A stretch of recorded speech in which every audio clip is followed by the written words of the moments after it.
Goal paths are the routes that people take on your website to get to the goal that you want them to get to. So a very simple example of that would be someone's on this website and they're looking at a product type, and the website owner wants them to get to the point where they've got to the contact page and have made contact with them. And every website will have different goal paths. And I'm going to focus on one that is more in the e-commerce side of things because it's easier to explain. But this will apply to anyone. There will be a path you want people to take through your website, and there are pages that you can analyze. So I'm going to look at a website that focuses on exterior lighting, and I've picked a month here, and we're going to look for people who look at a specific product and how far do they get through the website. Now we can look at that in a very basic way, either via Google Analytics. I'm interested in, let's get rid of these. I'm going to look at one of these products here. That's one I'm interested in, which is this one. And I want to see how many of these people get as far as putting it into their shopping cart and buying out of all those website visitors that saw that page. Now you could look at Google Analytics, but good luck with that one. It's really not good for analyzing this stuff. Yes, you can see that page over the time period. It tells you there's 36 users effectively. It is an approximation. You'll see in a second that that's not accurate. There are more than 36 people who got to that page, but it's giving you a general picture of the engagement on that page. 38 seconds, it's not a lot. And you can't go far with it. You can go into things like path exploration, funnel exploration, but well, this is really hard going within Google Analytics. And it was the reason why the software I'm going to show you here was created, because it makes it a lot easier to look at this stuff. Here we are, this page at a very basic view. We could say, I want to look at that page. How many individual people got to that page during the time period? And it shows 46. And if we wanted to, we could look at these one by one and understand how each person navigated through the website, whether they land on that page, whether they got to that page as part of their journey. We can go into that.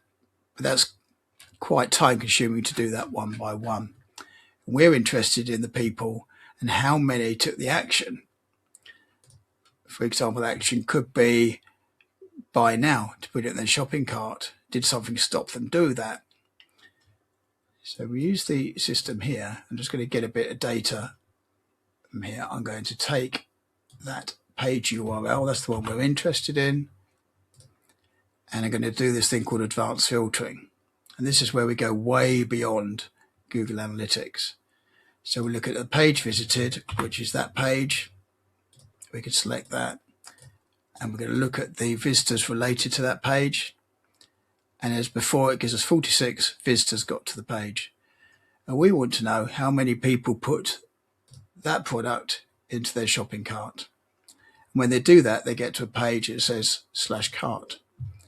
So when they can go here, back to the data, and say, and page visited /cart. So this is a goal page. It's the initial goal page. It's not the ultimate goal, which is that they bought something, but it's a step along the way. So we set that, include, and we run the data.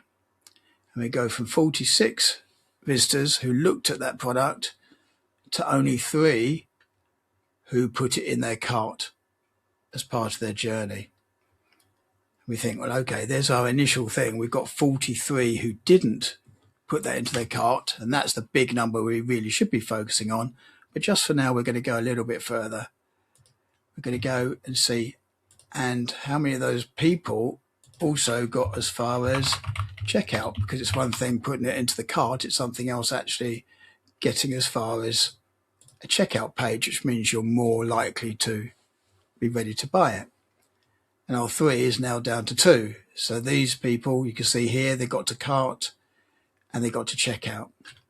And we can go further with that, because on this website, They do have a page, they do have a URL that comes up when someone's completed an order, and we can see anybody who gets to complete and has looked at that product. We can see that here, we've got 1. So we've gone from 46 people who have viewed that page to 1 who's actually bought the product. But the key issue, if we go back a stage and get rid of some of these things, we're going to get rid of complete, we're going to get rid of checkout. We're just going to look at the people who got as far as cart again. And actually what we're going to do, we're going to see the people who got to that product, and we're now going to say who didn't get to cart. So we're going to say exclude and show the data. And that will give us the other people who didn't get to the cart, because they're the ones we really want to analyze. The 43 who didn't get to the goal path. Now, the reasons people don't get to that path, they are many. We could look through this step by step, thinking, okay, they landed on that page. Then after a minute, they went off to look at something else. So maybe they found that page and it wasn't quite the right thing, and they went off to look at other things. But ultimately, they still looked at those types of products and didn't get any further. These people came into the home page. They went to that product page, spent 6 minutes on there. They looked for something else. They're jumping about all over the place. Sometimes people aren't, although they've looked at a product, they aren't quite ready to buy that because there's something else that's in the way. It's not always about the product page, but quite often it is about it. You can see this person specifically searched for that, found the product and didn't get any further. And this is where you step outside analytics. The analytics has given you a view of what's going on, i.e. lots of people are looking at the product, but they're not getting as far as the goal, the end goal for it. And it's then about interpretation. And this does tend to come down to human expertise. You work out which box you've ticked. You know, this thing's got a 5-year guarantee. That's a very important box to tick. And you start thinking about why people haven't gone further. And I noticed something just looking at this product. I was looking at how do people install this thing. And note it says there it's got a 5-year guarantee. You've got instructions and data sheets. And when you download that data sheet, it goes here. And on this page, it says it's got a 2-year warranty.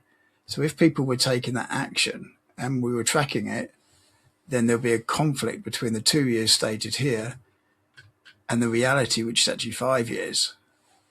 And that's that's the sort of thing that would put people off. And that's just one element. There will be other things. For example, people might be wanting to install this thing themselves. Now, if it was applicable to do that, they'd want to see a video how to do that.